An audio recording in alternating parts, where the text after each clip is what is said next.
몇 년에 한 번씩 제 기억으로는 한 5년 내지는 6년에 한 번씩 설날이나 또 추석이 주일하고 겹칠 때가 있습니다. 작년 추석이 주일하고 겹쳤고 올 설이 주일하고 같은 날이죠. 그럴 때마다 저희 어머님이 하시는 이야기가 있어요. 이번에는 너희 교회 오후 예배는 어떻게 되냐 이렇게 물어봐요. 그래서 추석에 올 거냐 이거죠. 구정 때 저녁에 올 거냐 이거죠.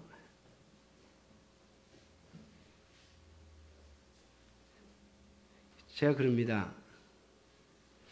제가 목사가 되면서 또 목회를 하면서 어머님 제가 가지고 있는 원칙이 있는데 주일 예배와 그리고 수요일 예배는 교회의 공식 예배로 드립니다. 그래서 금요일은 기도회라고 하지만 새벽 예배도 새벽 기도회라고 하지만 주일은 오전 예배, 오후 예배, 그리고 수요일 예배 해서 공적인 예배가 3번 있는데 이 공적인 예배는 무슨 일이 있어도 빼먹지 않으려고 하는 것이 제 마음입니다. 그래서 설날이든 추석이든 무슨 날이든 주일이 걸리면 또 수요일과 겹치면 예배는 꼭 드립니다. 제가 어머님을 찾아뵙더라도 다 예배가 끝난 뒤에나 갈 수 있을 겁니다. 제가 그렇게 답변을 드립니다. 그러면 저희 어머님이 그래요. 우리 교회는 오후 예배 안 드린다는데 목사님이 그러신대요. 다 고향에 가서 예배를 드려라. 여러분 고향이 그러면 교회 근처인 사람은 어디 가서 예배 드려요? 여러분 물론 우리 교회도 이제 몇 년 전부터 추석이나 또 설이 되면 성도님들 중에 많은 분들이 예배에 참석하지 못하는 경우가 있습니다. 부모님을 찾아뵙고 또 고향에 가는 것 때문이죠. 그래도 남아있는 성도들은 여기서 예배를 드려야 되지 않겠습니까? 그래서 제가 그 원칙을 깨지 않으려고 합니다. 오늘 다음 주에 우리가 설인데 주일하고 딱 겹쳐 있어요. 고향에 가시고 또 먼 곳으로 또 부모님을 찾아뵈러 가시는 분들은 그곳에서 예배를 드리시기 바랍니다. 그러나 남아있는 분들은 여기서 오후 예배도 드릴 것입니다. 우리가 하나님 앞에 정해놓고 드리는 이 예배는 결코 멈추거나 소홀히 할 수가 없는 것이죠. 오늘 저는 설교 제목을 그래서 설날, 다음 주를 염두에 두고 설날 뭐 할 겁니까? 이렇게 한번 정해 보았습니다. 오늘 기도하신 장로님의 말씀처럼 설날은 우리 민족의 고유 명절로 지키고 있고 또 설날과 추석 이 두 기간 동안에는 설날 전 앞뒤로 하루씩 쉽니다. 토요일이나 아니면 토요일이 겹치게 되면 연휴로 4일, 5일을 쉬는 경우도 있기도 하죠. 아무튼 이 설날은 우리 민족의 참 큰 명절이기도 합니다. 그러나 이 설날은 꼭 우리 민족의 명절만은 아닌 것 같아요. 제가 중국에 선교하러 다니면서 이 설날에 대한 것을 보게 되는데 지금쯤 중국을 가보면 온통 빨갛습니다. 하여튼 빨간색으로 거의 다 도배를 해놓은 것 같아요. 가는 곳마다 복이라는 글자를 어떻게 희한하게 오려가지고 말이죠. 쭉 늘어뜨리면 아주 큰 이게 장식품이 돼요. 그런 것들을 수없이 만들어서 내다 겁니다. 뿐만 아니라 길거리에 제가 이 구정 전에 중국에 한번 들어가 본 적이 있는데 이 길거리에서 돈을 막 팝니다. 돈을. 큰 걸 뭐 종이를 팔아요. 그래서 저 뭔가 그리고 봤더니 그게 다 돈이에요. 큰 종이로. 중국 사람들은 돈도 큰 돈을 좋아합니다. 큰 돈. 그래서 중국 돈은요 우리나라 지폐보다 사이즈 크기가 커요. 가지고 다니기가 조금 불편합니다. 돈이 너무 커가지고. 하여튼 중국 사람들이 큰 걸 좋아해서 이 가짜 돈도 비슷하게 안 만들고 아주 크게 만듭니다. 가짜 돈도 크게 만들어서 그걸 좀 팔아요. 그럼 그걸 사람들이 사다가 뭐 하느냐? 그걸 사다가 한쪽에 이게 한쪽 구덩이에 가가지고 그걸 태웁니다. 그걸 왜 태우냐 이렇게 물어봤더니 조상들에게 주는 거래요. 조상들에게 돈을 주는 거예요. 돈을. 중국의 귀신들은 귀신이 아니죠. 중국의 그 죽은 그 조상들은 죽어도 돈을 좋아하는 모양이에요. 그죠? 여러분들도 아시는 것처럼 매년 이 설 때가 되면 뉴스에 꼭 나오는 게 있죠. 부모님들이 어떤 선물을 가장 좋아하냐? 1번이 뭐예요? 현금이죠. 현금. 현금을 좋아한대요. 뭐 이거 사주고 저거 사주는 것보다 그냥 현찰로 딱 주는 게 제일 좋다 그러네. 그래서 저도 부모님에게 어머님에게 거의 현찰로 드립니다. 근데 중국 사람들은 죽은 사람도 현찰을 좋아하는지 하여튼 돈을 무더기로 사가지고 그걸 가짜 돈을 막 태우고 있어요. 그리고 중국은 우리가 말하는 설날을 춘절이라고 부르고 춘절 앞으로 보름, 뒤로 보름 해서 약 한 달을 쉽니다. 땅이 넓어서 그런지 공장들, 회사 다니는 사람들이 보름 전에 출발해가지고 보름 뒤에 와요. 또 이 관공서에 가더라도요, 이 앞뒤로 보름 사이에는 사람들이 하도 많이 빠져나가서 업무가 잘 안 된다고 그래요.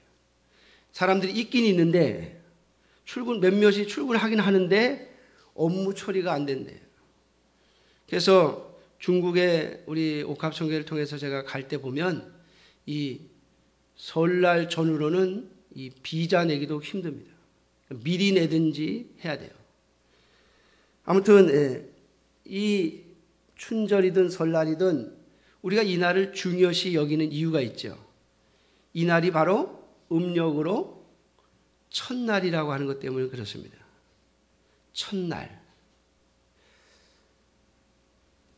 아마 중국은 이 설날이 이제 봄을 알리는 봄의 시작이다 그래서 춘절이라고 하는지 모르겠습니다만 우리는 첫날이다 그래서 설날이라고 그러죠. 여러분 왜 첫날을 명절로 지키며 왜 첫날 가족들이 다 모입니까? 왜 이것을 이런 명절이 만들어졌습니까? 그것은 바로 조상들에 대하여 감사하자고 만든 날이죠. 자녀들이 모여서 조상들에게 제사를 하고 가족들이 모여서 조상에게 감사하면서 자신들의 뿌리를 정확히 찾고 또 뿌리를 기억하자는 의미에서 이 설날을 우리 민족은 지켜왔습니다. 그래서 설날 꼭 하는 게 있어요. 아무리 바빠도 꼭 하는 게 있는데 제사는 꼭 드리죠. 그래서 아무리 사이가 안 좋은 가족이라 할지라도 제사 드리기 직전에 와가지고 제사에는 참여하고 별로 사이가 안 좋으면 제사 끝나자마자 가버립니다. 그러니까 제사는 꼭 드리겠다는 거죠. 자, 왜 그렇습니까? 바로 우리의 뿌리가 우리의 조상들에게 있다라고 하는 것을 기억하고 그것을 되물리는 것입니다. 그래서 설날을 정했고 그리고 이것이 계속되니까 멀리 떨어져 있는 가족들과 부모를 찾아볼 수 있도록 휴일을 길게 만들어 준 것이죠. 사랑하는 성도 여러분, 그러면 우리 그리스도인들은 이 설날 무엇을 해야 합니까? 이 설날을 어떤 의미로 지켜야 하느냐라고 하는 것이죠. 그냥 다른 사람들이 다 즐기는 명절이고 또 쉬는 휴일이니까 우리도 그냥 같이 쉬는 날로만 생각할 것이냐? 아니죠. 사랑하는 성도 여러분, 우리의 뿌리는 누구입니까? 제가 오늘 주일학교 아이들에게 그런 제목의 설교를 했습니다. 나는 누구인가? 나는 누구인가? 그랬더니 두 아이에게 물었습니다. 한 아이가 이렇게 대답하더군요.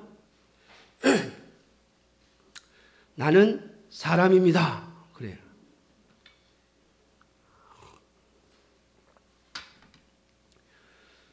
그래서 제가 다른 아이에게 또 물었습니다.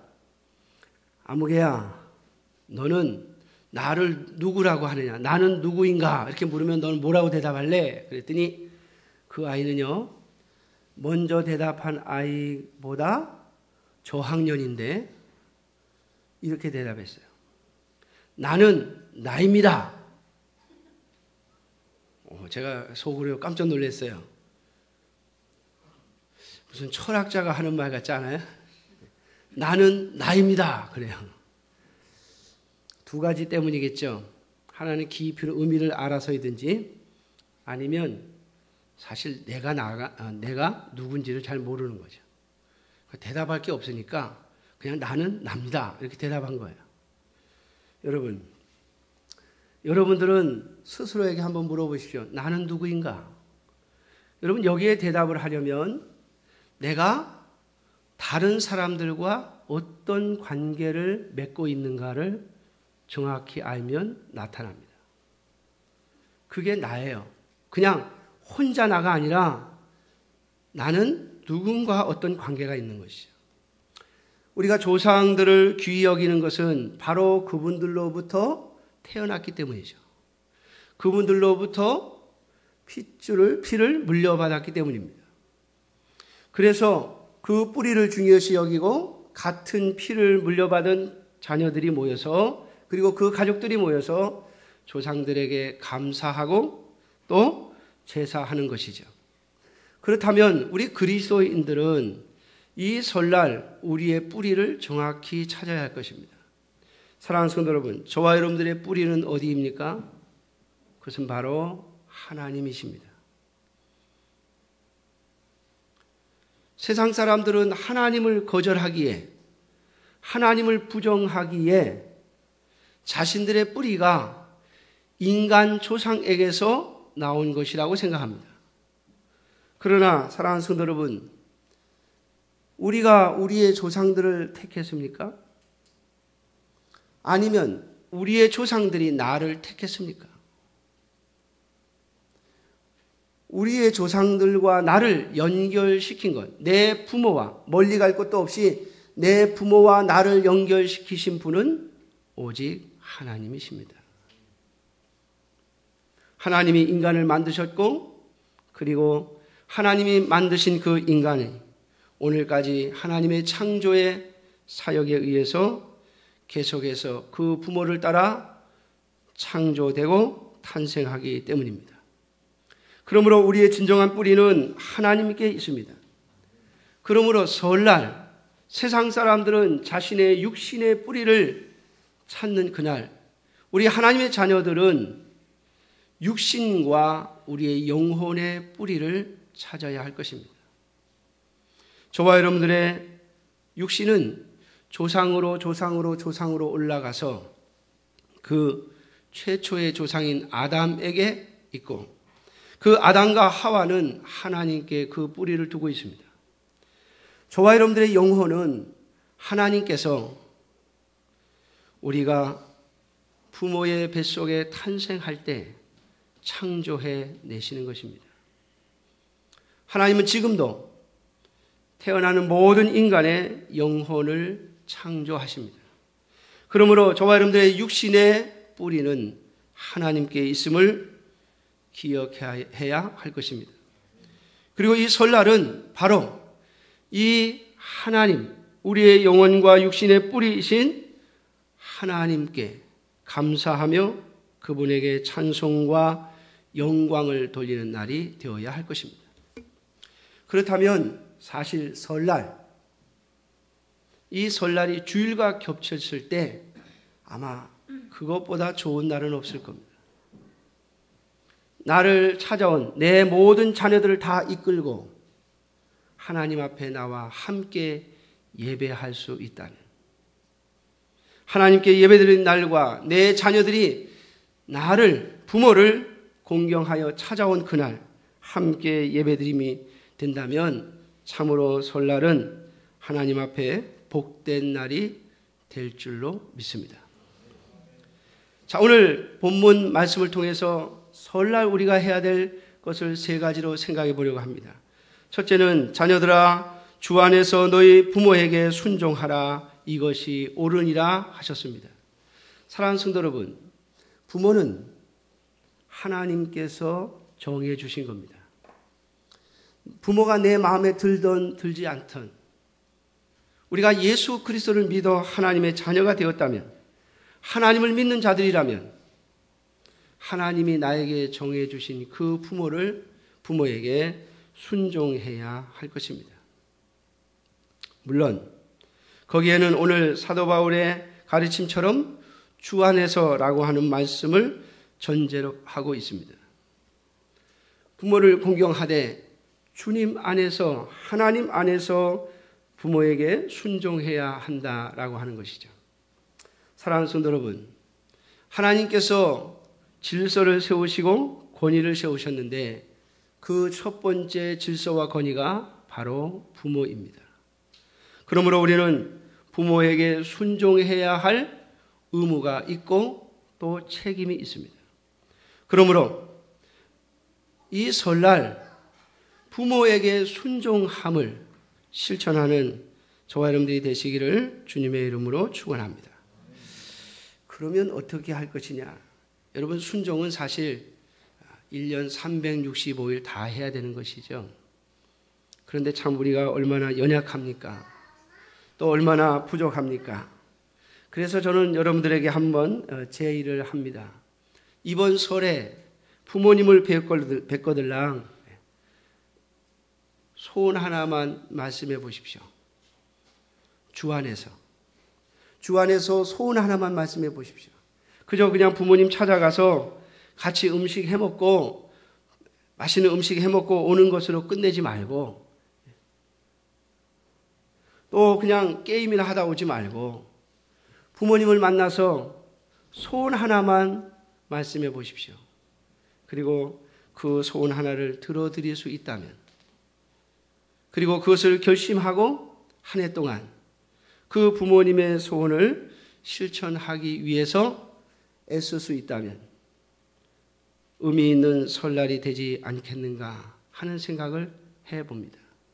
물론 많은 현금을 드리는 것이 부모님을 기쁘게 하는 일이 될 수도 있겠습니다만은, 사랑하는 성도 여러분, 정말 부모님의 마음이 돈에 있는가? 저는 저희 어머님을 보면 그렇지 않은 것 같아요.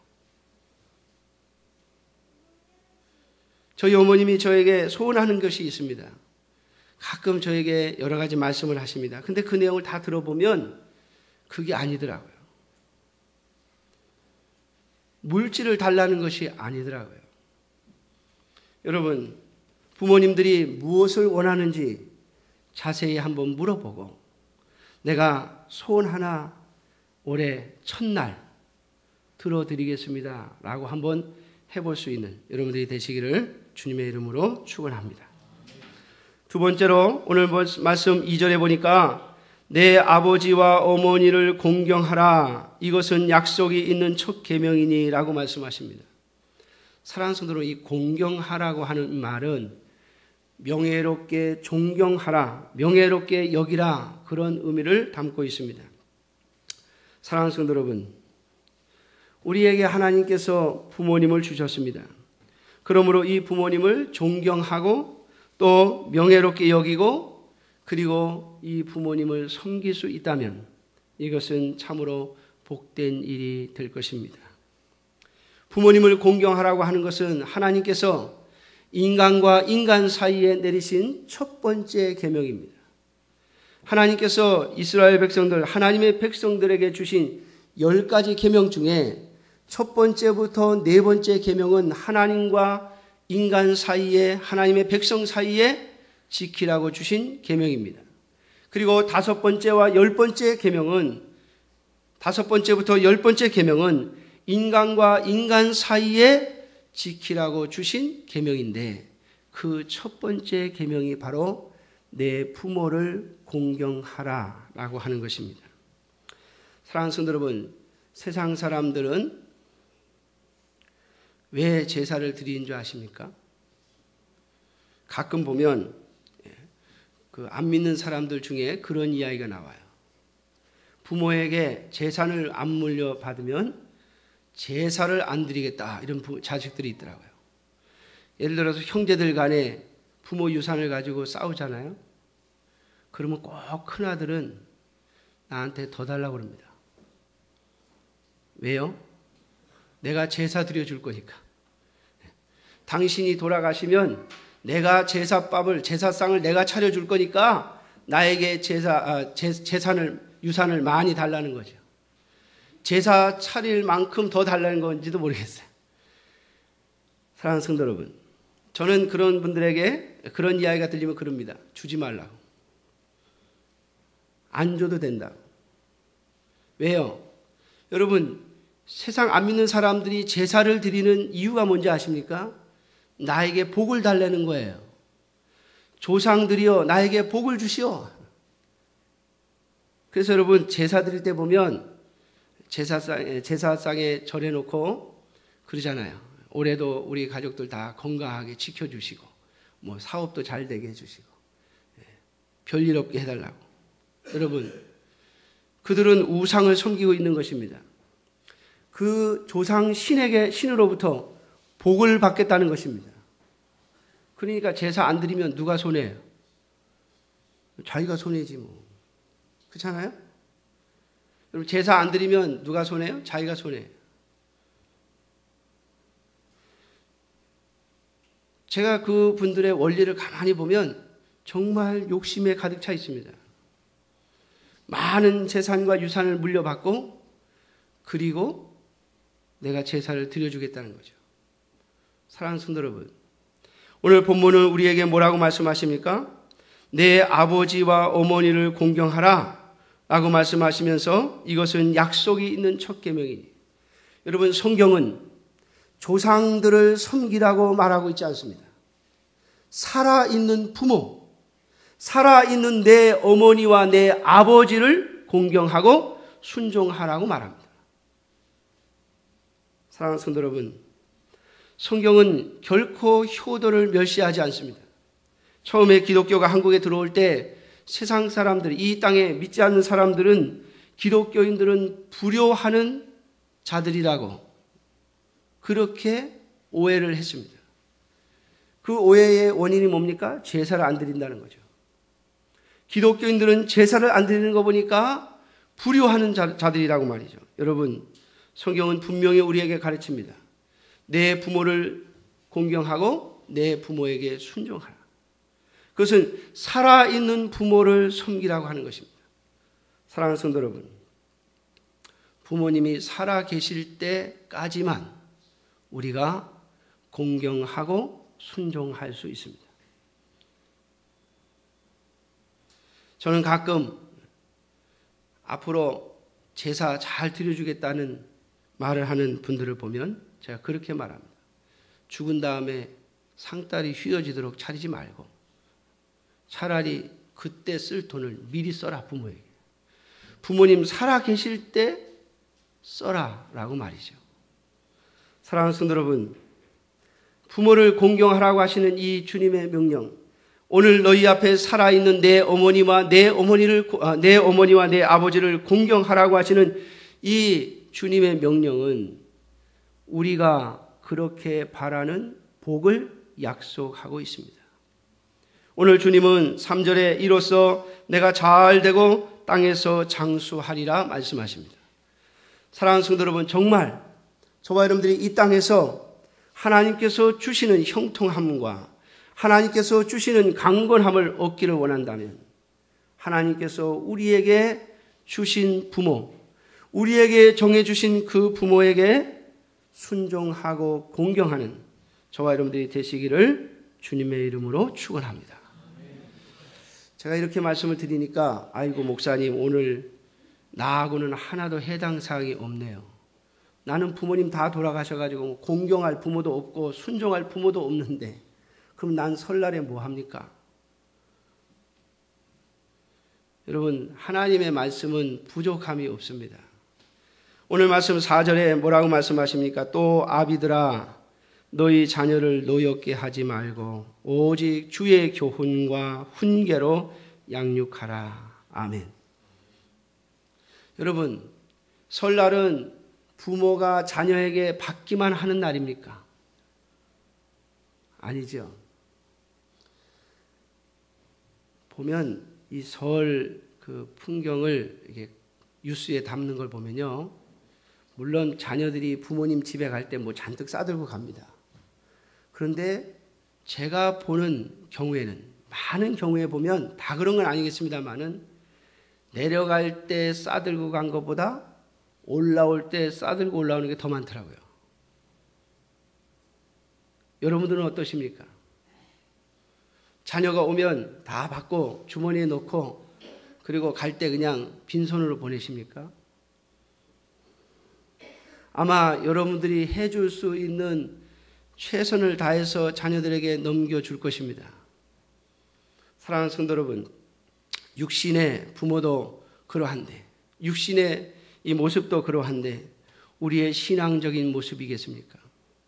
사랑하는 성도 여러분, 말씀드렸던 것처럼 우리의 자녀, 아무리 못난 자녀라 할지라도 그 자녀는 하나님이 나에게 주신 자녀입니다. 며칠 전에 저희 어머님을 찾아뵀었습니다. 저희 아들이 휴가를 나와서 할머니한테 좀 가봐야 되겠다. 그래서 찾아갔는데 저희 어머님이 그래요. 앉혀놓고 우리 성도님들이 아시는 것처럼 저희 집안의 막내 동생이 좀 말썽을 피우잖아요. 지금 저희 어머님 집에서 나가가지고 혼자 살고 있습니다. 근데 저희 어머님이 앉혀놓고 그래요. 야야, 동생이 어떻게 지내는지 좀 알고 있냐? 글쎄 얼마 전에 전화하긴 했는데 뭐 잘 구체적으로는 모르겠어요. 그냥 잘 지내고 있다고만 하던데요. 좀 전화 좀 해서 알아보고 쓸데없는데 돈 쓰지 말고 집에 들어와서 집이 비어있는데 집에 들어와서 살면서 방세라도 좀 아끼라고 해라. 그러시더라고요. 그래서 아이고 이제 좀 받아들이실래나 보다. 그래가지고 그러면 전화해가지고 한번 물어보겠습니다. 그랬더니 여동생이 옆에 앉아 있다가 엄마 요즘도 어디서 돈 내라고 뭐 날라오던데 그러니까요 금방 얼굴이 바뀌셔가지고 야 필요 없다 부르지 마라 그러더라고요. 여러분 부모 마음이 그래요. 속 썩일 때는요 밀어냈다가도 조금만 지나고 나면 또 다시 품고 싶은 것이 부모 마음이에요. 또 자식 때문에 당할 고통을 생각하면 괴롭고 또 떼어놓고 나면 또 다시 불러드리고 싶은 것이 부모의 마음인 것 같아요. 사랑하는 성도 여러분, 여러분들의 자녀들에게 이번 설에 무엇을 주시렵니까? 떡, 무슨 전, 또 농사 지어서 모아놓으신 거 뭐 이런 거 싸주시렵니까? 여러분 그것만 주지 말고 오늘 여기 주님의 말씀처럼 주의 교훈과 훈계를 줄 수 있는 여러분들이 되시기를 주님의 이름으로 축원합니다. 한 번 하고 말지 말고 한 번 하고 안 듣는다고 포기하지 말고 여러분 내 생애가 끝날 때까지 내 자녀를 향하여 주의 교훈과 훈계로 양육할 수 있는 여러분들이 되시기를 주님의 이름으로 축원합니다. 여러분 우리의 자녀가들이 다 컸다고 생각합니까? 아니요. 영적인 성장은 죽는 그날까지 하나님이 우리를 부르시는 그날까지 성장해야 할 것입니다. 우리 부모들이 그 자녀들에게 줄 수 있는 참된 상은, 참된 복은 주님께서 나에게 주신 교훈, 내가 경험하고 내가 깨달은 주님의 교훈과 주님의 훈계를 자녀들에게 이어가게 하는 것입니다. 사랑하는 성도 여러분이요, 우리가 참 미련하고 어리석어서 부모가 했던 실수, 나보다 앞선 믿음의 선조들이 했던 실수들을 또 하는 것이 우리의 연약함이기도 합니다. 그러나 그 부모가 철저하게 가르치고 훈계하고 양육한다면 우리가 했던 실수들과 연약함을 우리의 자녀들은 조금 건너뛰지 않겠습니까? 우리의 자녀들이 그들의 인생을 낭비하지 아니하고 속히 주님 앞에 돌아서서 나보다 더 하나님 앞에 충성할 수 있도록 여러분들의 자녀들에게 여러분들의 인생에서 얻은 경험과 그리고 주님께서 주신 교훈과 훈계를 분명하게 전하고 또 사랑하는 자녀들에게 사랑의 마음으로 권하는 여러분들이 되시기를 주님의 이름으로 축원합니다. 싸우지 말고 자녀들을 노엽게 하지 말고 진심 어린 마음으로 여러분들의 자녀들에게 주님의 교훈과 훈계를 전할 수 있는 좋은 설날이 되어지기를 주님의 이름으로 축원합니다. 기도하겠습니다. 자비로우신 아버지 하나님, 주님의 은혜와 사랑을 감사